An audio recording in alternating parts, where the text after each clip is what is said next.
Hey, it's Johnny Jet. Welcome back to my podcast YouTube channel. If you're not a subscriber, please click the link below. And today we're joined by Stewart Chiron, the cruise guy. Am I pronouncing your last name correct? You were doing great.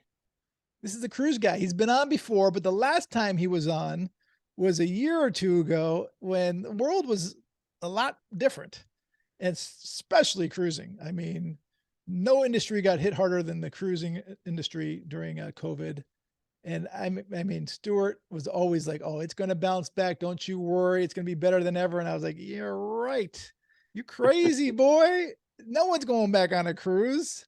But you were right. I'm eating crow, and I'm happy you were right because I love to cruise. I just, after all that negative publicity, I just did not think they were going to bounce back the way they did. But look, I mean, they're bounced back stronger than ever. Am I right?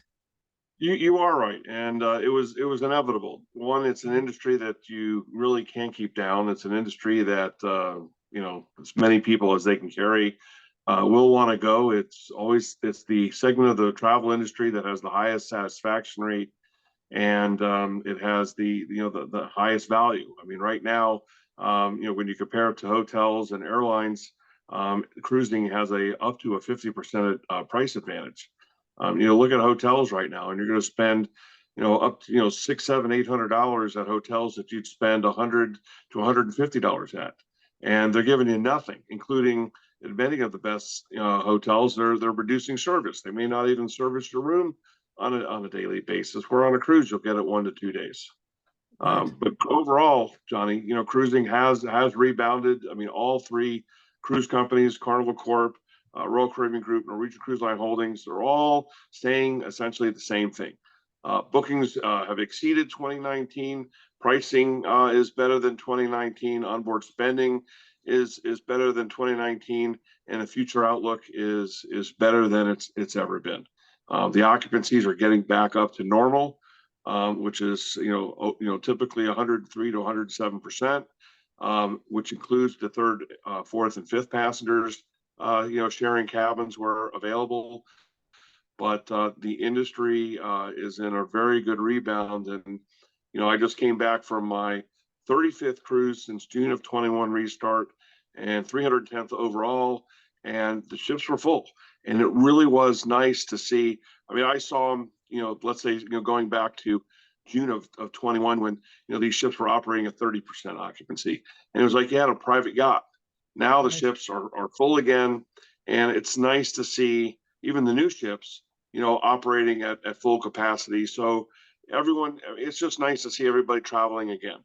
Definitely. So, first of all, the man's been on 310 cruises. I mean, has anyone been on more cruises than you besides a captain? Yeah, I'm sure there have been. I mean, that's insane. Secondly, so has COVID changed the cruise industry? I think they've all done away with like testing. Have they, or are they still instituting that? And they still have the buffets going? What's going on? That's a good question. The vaccination requirements are gone. The pre-cruise testing requirements are gone. But the increased, the cleaning processes, are still there. They didn't remove the new filters that they had. So I mean, all those provisions are still in place, and that's why we're not seeing outbreaks and other issues. It's unbelievable that when you see how clean these ships are and how well run they are. And Johnny, I could tell you this.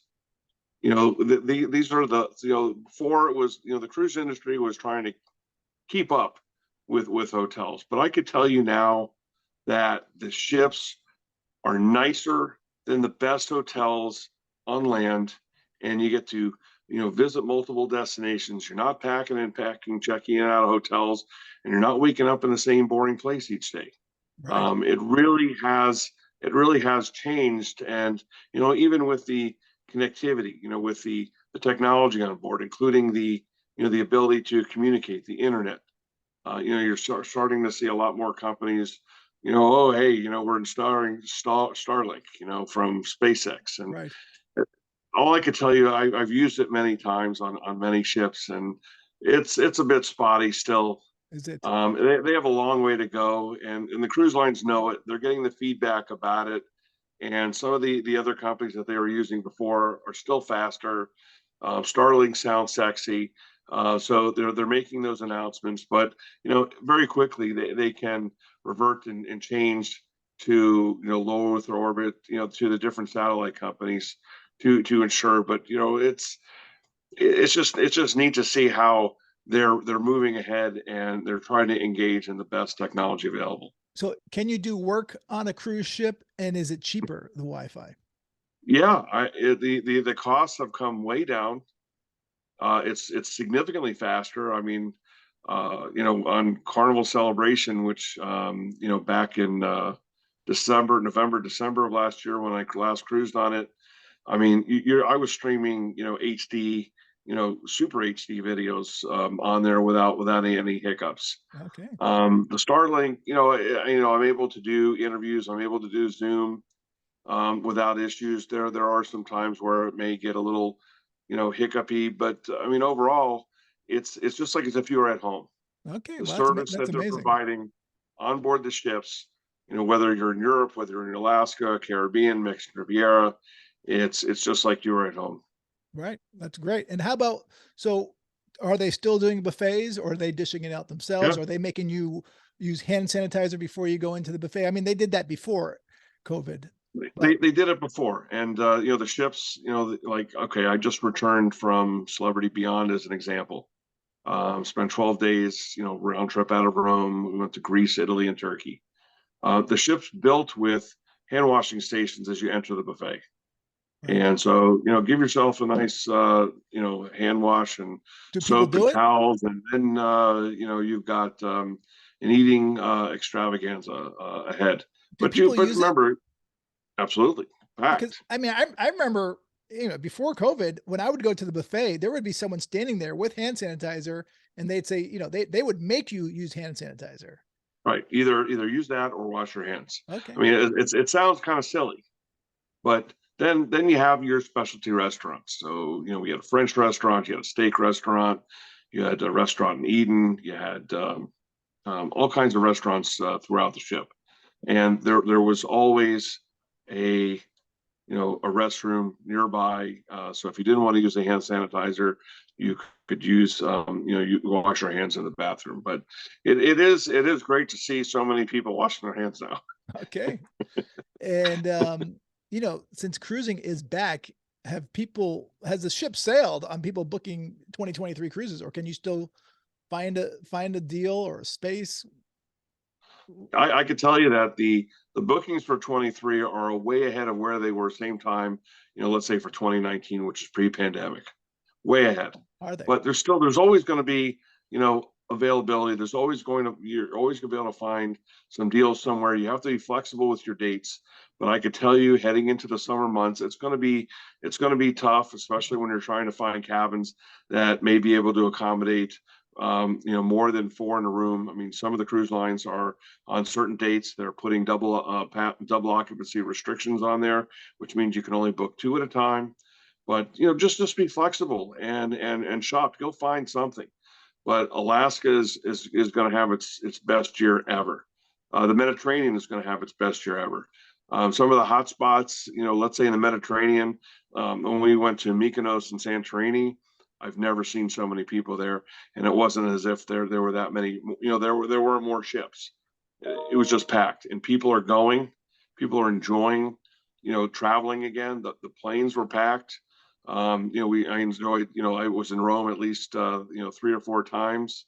In the course of dealing with all these cruises, I was in Venice back in March, and the travelers are returning, and it's really good to see. There's a high volume of confidence, and yeah, you see masks every once in a while, You see what? but Masks. you see people wearing Yeah. masks, a couple of people here and there, but for the most part, I mean, you couldn't tell that we had dealt with a pandemic Right. and gone through that hard that we did for those couple of years.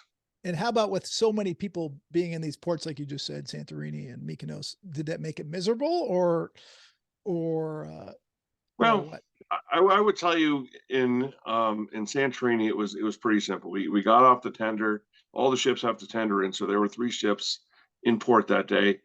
And I'd gotten off the tender. I looked at the lines which stretched all the way down the pier, and back to the tram station that takes you up to the Thera. And my wife was in the process of stepping off, and I said, "Honey, turn around. We're going back to the ship." It was that many. We got off too early. I mean, I knew it, but Too this early or other too couple that late? no, we were getting off too early, Okay. meaning, the tour groups had already gone, and that was in large part of what was going on. And we figured, it was the tendering operation was so smooth, there were no lines. So that's usually kind of an indicator that it's safe to go ashore. Well, it wasn't. Right. So, when I saw that the lineup of people to take the tram up to Thera, we went back to the ship, had lunch. So it was another couple of hours. And when we came back, lines were gone. Okay. And Um, and but you can walk up and no problem. no, you can walk up. I've only done a donkey once, and I've done Yeah, the tram. I've walked it once, and the tram's a lot easier. Yeah, And you're not stepping in donkey. donkey Right. stuff, but it's look, it's obviously it's going to be a lot easier coming down. Right. And so when we did get up, had a great day. I mean, I've been there so many times, but it's just such a nice place to walk around. The views are always spectacular. I mean, you're overlooking, the caldera. You're overlooking the crater of the volcano that essentially caused the mountain to cave. And I mean, that's where Atlantis is, or the legend of Atlantis came from. Is it? So it's just an amazing place to visit, and the views, especially at sunset, are spectacular. So our original idea, our ship wasn't leaving until 10, was to just go and, for the sunset and have an afternoon, walking around town. But the couple that we were with were just a little too excited to get there, and so we went back and spent a couple hours on the ship, went back, and got up on the funicular. Coming back down was quite a problem. So, we went How, to another how is it? restaurant. How is it a problem? Because there were so many people. There's so many people trying to come down, like So would the thousands. ships leave without people, or would they wait if Oh they no, know? they'll leave. Will they? So you need to make sure that you're down as scheduled. I mean, they will leave without you. There's no question about that. That's So ridiculous. you've got to be very careful about the ship schedule, because they'll leave without you, and it's going to be How your about if you're on a responsibility. ship tour? If you're on an organized tour, they won't leave, right? Well, if you're on an organized tour, I mean, they're going to be back in time. As long as it's And provided by the ship, they will not leave. correct, if But you're if if you you do it do on it your on your own, own, it's your SOL. responsibility. Yeah. And thankfully, I don't think we missed anybody.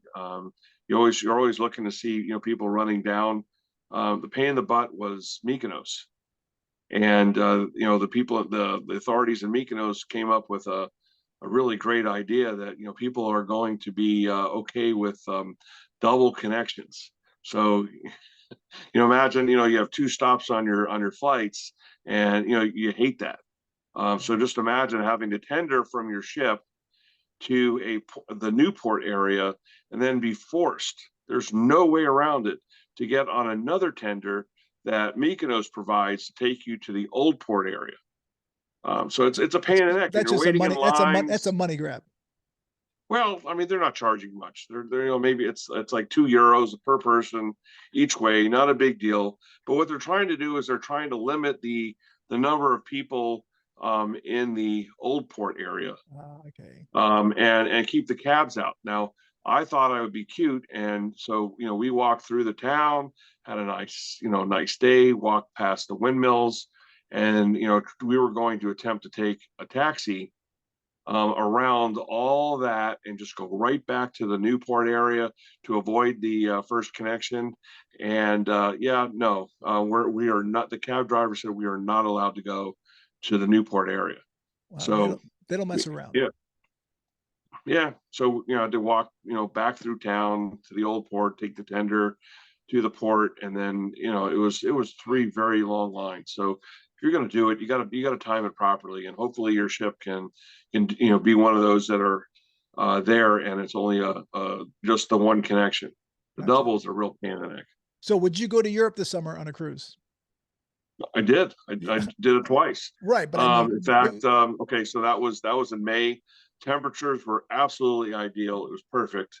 If in 3 weeks the temperature is going to go up 20 degrees, yeah, and I'll be in Europe at least another 2 or 3 times, this taking summer. cruises in the Med, and I won't hesitate. But I mean, there may be look. The nice thing is that I've been to many of these ports, and you may or may not get off, Right. but it's just a great place to go, and the views are spectacular. The shops are open, and the restaurant. I mean, the food was so good everywhere we went, and let me tell you, just rummaging around Italy. We went to Naples was the port that we did. It was a crossover, so we went to Capri the first time, and we went to Sorrento the second time. Well, my grandparents are And from an island next to Capri, Ischia. oh yeah, So so that's where I hope to go this summer.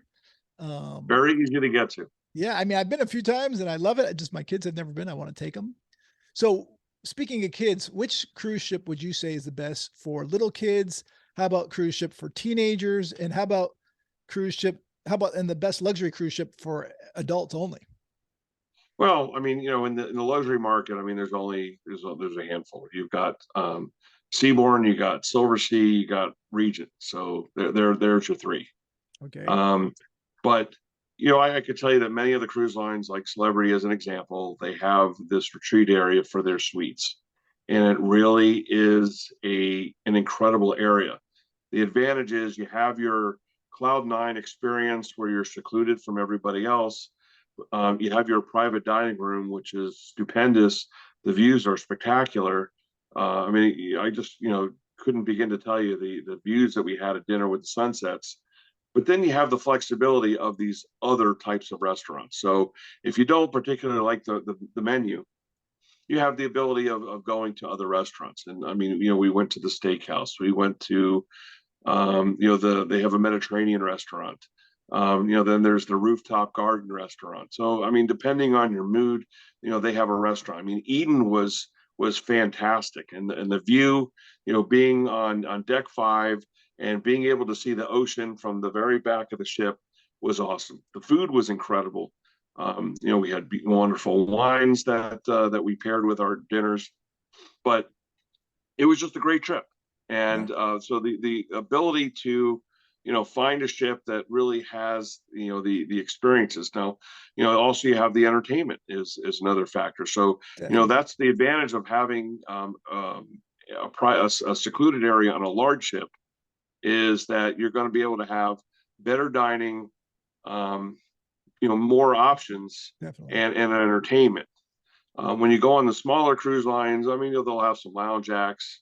They'll bring in some good performers. It's far fewer people, and dining maybe one or two restaurants. So there are varying things. Now, as far as kids, look, my kids have been on over 80 cruises Have they each, really? Wow. and traveling since they were 8 months old, and into their late teens and into their early 20s.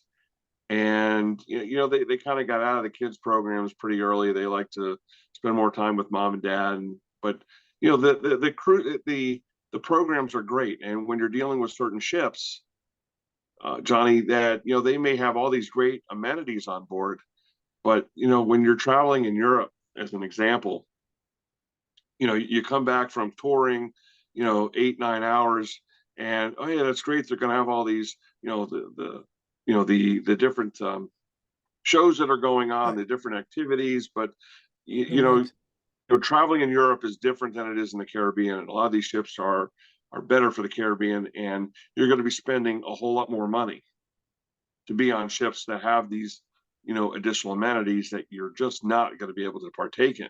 Just because So you're wiped out. finding the right ship, I mean, when you're so with families, look, you've got, Carnival, is out there. You've got, Royal Caribbean, you've got Princess, you got Celebrity.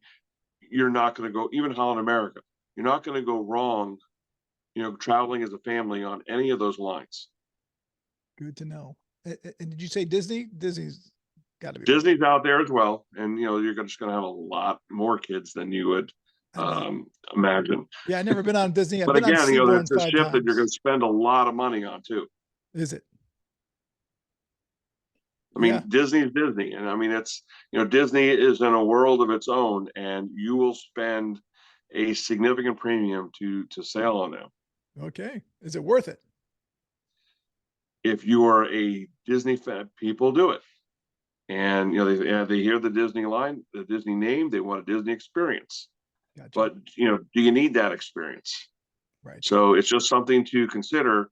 You could save a lot of money traveling on these other lines, get nicer cabins, longer distances, longer nights for less money.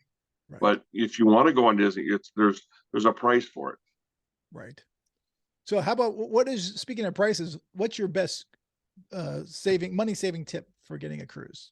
Waiting to the last minute, booking 2 years in No, advance?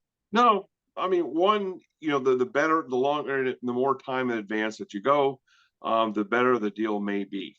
But there are resident discounts, there are senior discounts, military discounts that come up, and there's also. So I always recommend people to research online, but never book online. There may be other discounts that may be available that could save you even more money. And do you book So cruises yourself? Are you a travel agent? no, but I mean, I help a lot of people, and I've been in this business for 34 years now, and I know the game really well. But it's very interesting to see how the game's played. But each ship and sailing date may differ, Johnny, and it's very important to be flexible with your dates because going a week before or a week after your desired date may save you not hundreds, but it could save you, maybe thousands. Right.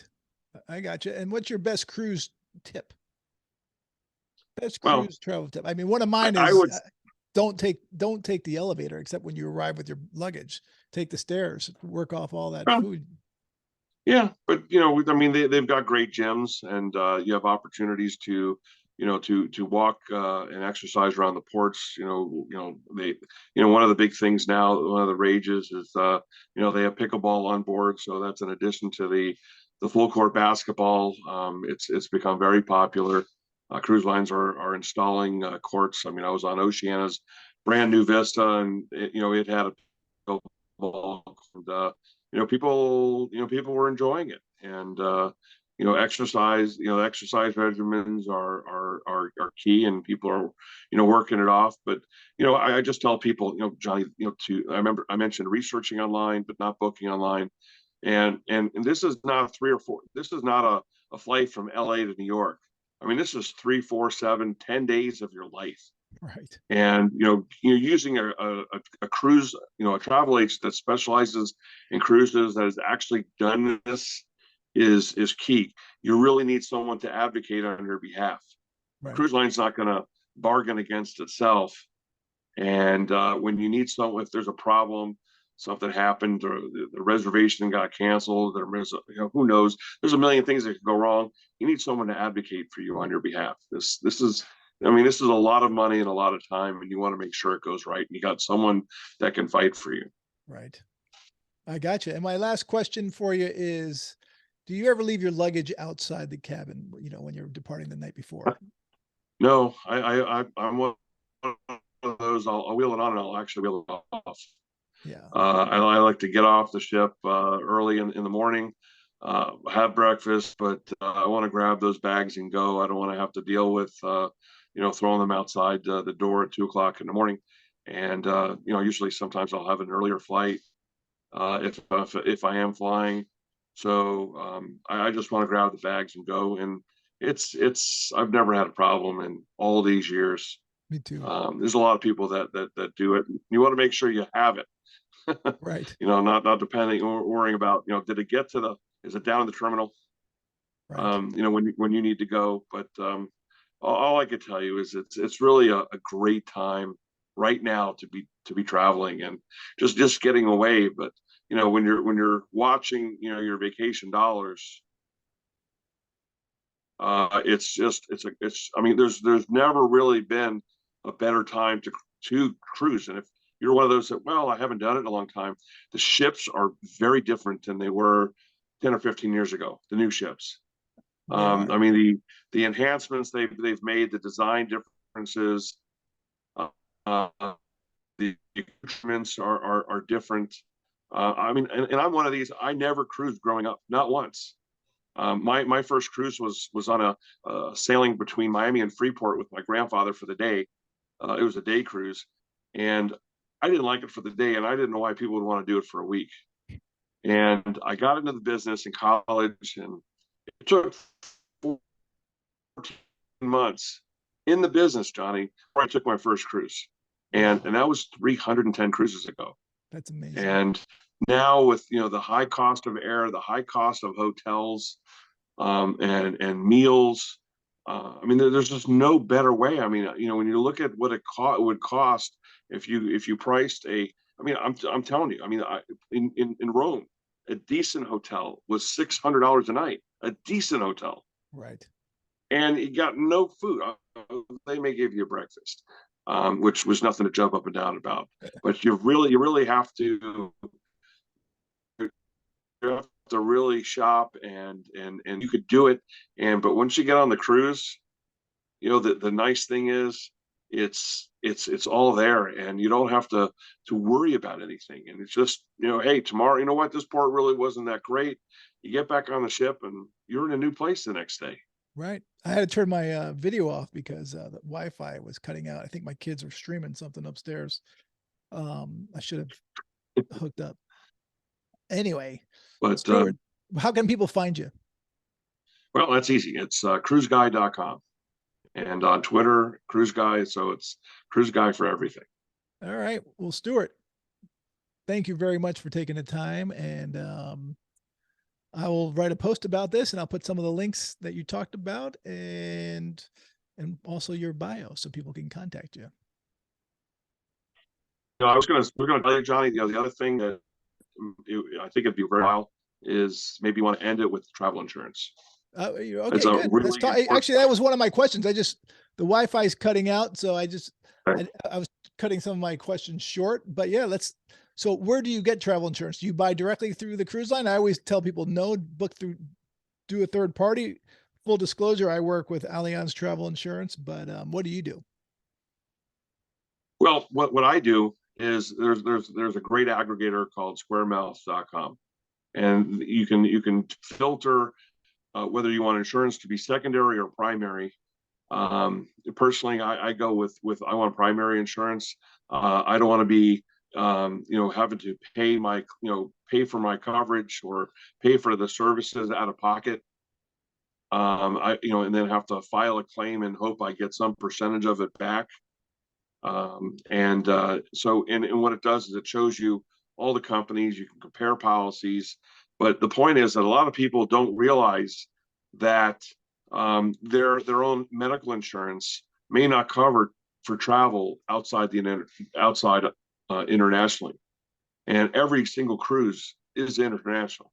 No matter, even if you're leaving from a U.S. port, you're still traveling internationally. So it's very important to have it. And the insurance through the cruise lines is good if when you're maybe in your 70s and it's a really expensive cruise.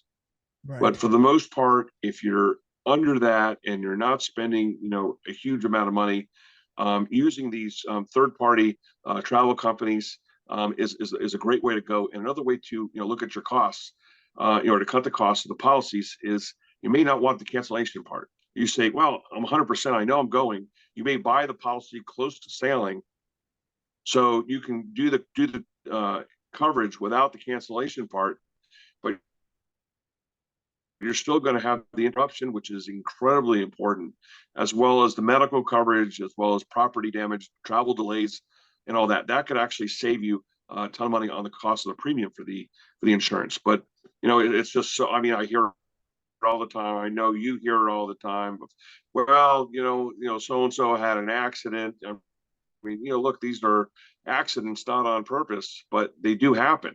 And the cruise line is going to provide the service, but for whatever reason, you can't go on the cruise. And then people try to say, well, can't the cruise line make an exception for me, and allow me to rebook on another cruise? And they say that you should have bought the insurance. And Right. this happens all the time. And now you've got over 30 million people going on cruises. I mean, Mhm. it's crazy not to have that small protection to cover you in the event of not being able to go on the cruise. Agreed. And a lot of times the hotels may be fully refundable, but when you're dealing with the airplanes, and traveling long distances, who knows what could happen. But and also make sure that these coverages include COVID. I mean, if you wind up, getting COVID, I mean, you may be forced to quarantine. So, you may have to go to a hotel for a couple of nights. Well, that could certainly add up, costs. I mean, that could hit you with the airline costs, hotel costs, meal costs. So it's very important to have, the peace of mind of knowing, what, if something happens, you're covered. You've got, if there has to be an emergency evacuation, you've got 250 to $500,000 worth of evacuation coverage. But the travel insurance is so important, and unfortunately, a lot of people find out about it, um, you know, after an event happens, or they realize that maybe they didn't have the right coverage. So it's really important to make sure that you have the right coverage. And some of the most policies don't cover you for work, but there are policies that will, and that's why I mentioned square mouth, which is what I usually pop on to get, because you can filter things that are important to you. I mentioned I like primary, not secondary, because in the event of a medical emergency, these costs could be quite sky high, Right. and they're going to be here you'll have someone to advocate on your behalf, and they're covering the costs. Right. Not You're not having to, here's my credit card. Let's say it costs $15,000, and try to recouping some percentage of that. Right. Yeah, I've used insuremytrip.com many times. I used to work with them and they're great. It's the same thing as they're similar to the Square Mouth. By the way, it's your Wi-Fi. I just got a notification pop up on my thing. So, because I was like, I thought my Wi-Fi was strong. So anyway, we Oh, apologize yeah. for that delay, if there is any. But anyway, Stuart, I will write this down in a post. I'll do a quick post on like travel tips on cruising and what to know for this year, 2023, and any other travel tips or anything you want to add. Cruise tips. Oh, good. Oh, We good. talked about a lot, and just it's just like I said, go and travel the world. It's a great time to go and have some fun with your family and friends. Definitely. All right, Stuart. Thank you very much. Take care, everyone.